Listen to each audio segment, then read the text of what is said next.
The Silent Doll's House. In a forgotten suburb on the outskirts of a crumbling old city stood a mansion so sinister that even the bravest dared not approach it. Locals called it the Silent Doll's House. For more than 30 years, the property had been abandoned, swallowed by weeds and darkness.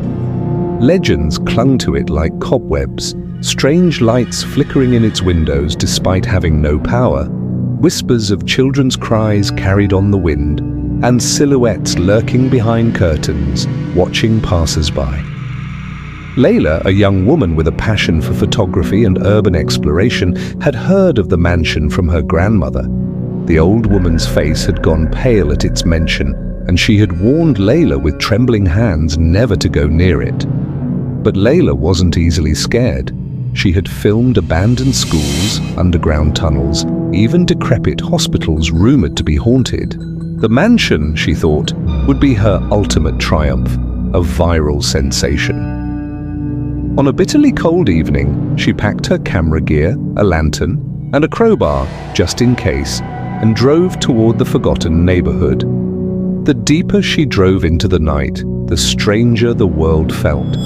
Streetlights flickered out one by one as she passed, and fog curled low over the cracked asphalt roads. Finally, she arrived.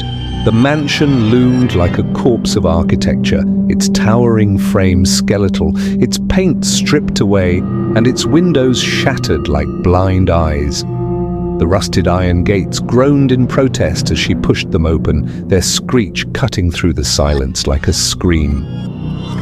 She crossed the yard, crunching over brittle weeds. The air smelled of rot and stagnant water. The house seemed to watch her, its broken shutters swinging softly in the cold wind. Laila approached the large wooden door. Its red paint had peeled to reveal grey, splintered wood beneath. She knocked. The sound echoed unnaturally, like knocking on an empty coffin. Taking a deep breath, she pushed it open. The door groaned, revealing a hallway swallowed in darkness. Dust motes floated in the air like ashes. The smell was overpowering. Dampness, mold, and something metallic, like dried blood. She stepped inside, her lantern beam cutting through the gloom, and the door slammed shut behind her. She froze, heart pounding. The echo of the door reverberated unnaturally, as though the house itself was sighing.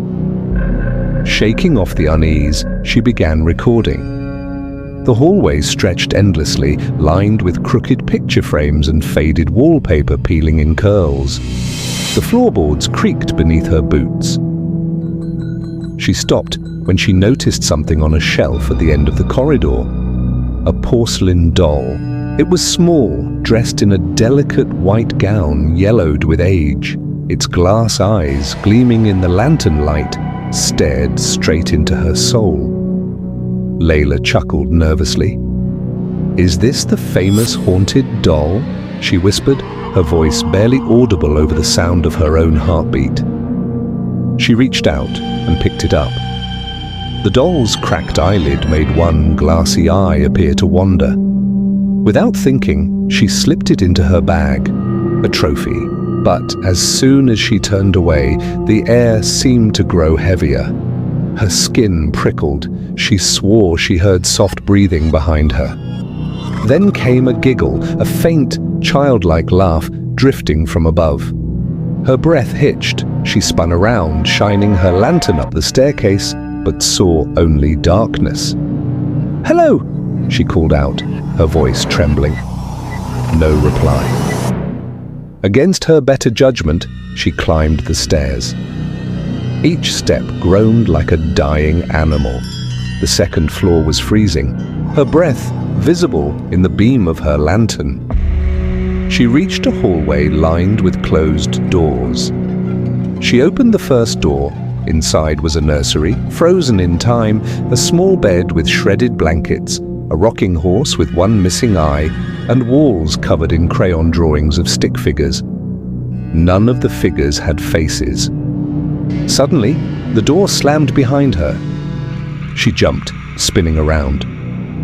The doorknob wouldn't turn. Something scraped against the floor. She turned back. A headless teddy bear had slid across the room as if pushed by unseen hands.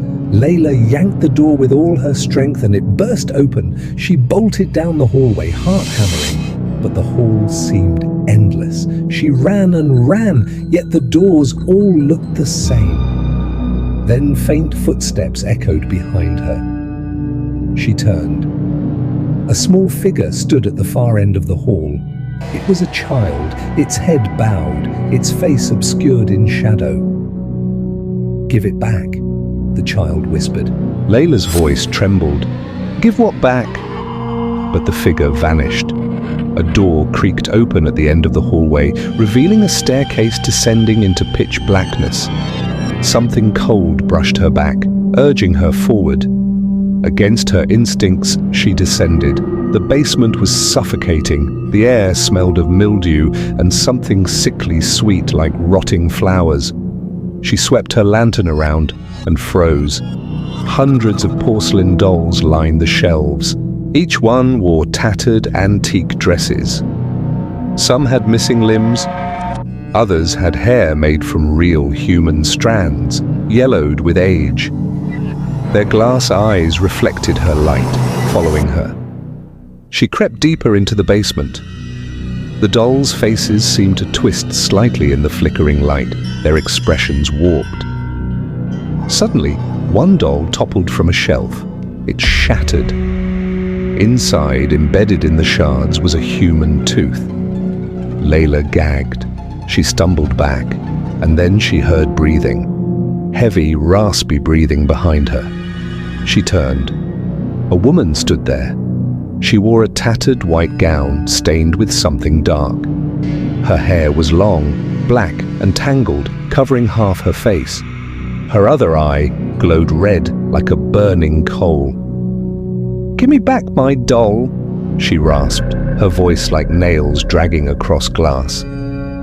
Layla's blood ran cold. She tore open her bag to retrieve the doll, but her bag was empty.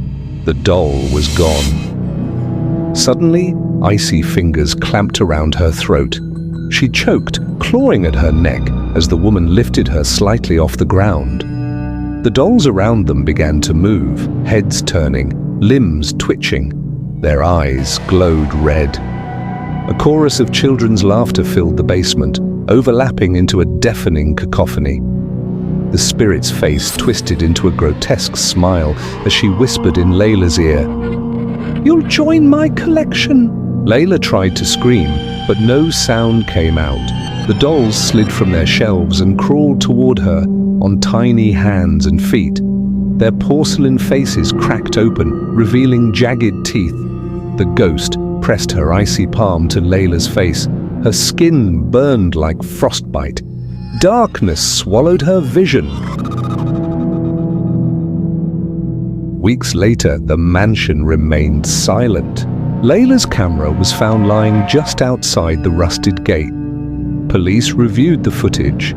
The last clip showed Laila screaming silently, surrounded by moving dolls. The audio was distorted, filled with high-pitched giggles and whispers. Her voice was never heard again. Locals say that at night, if you pass the mansion, you'll see her standing in the upstairs window, clutching a porcelain doll. Her face is pale and her eyes are hollow, but she watches every passerby, silently waiting for someone foolish enough to enter. Those who linger too long swear they hear her whisper, "Give it back." And then, sometimes, the gates creak open on their own.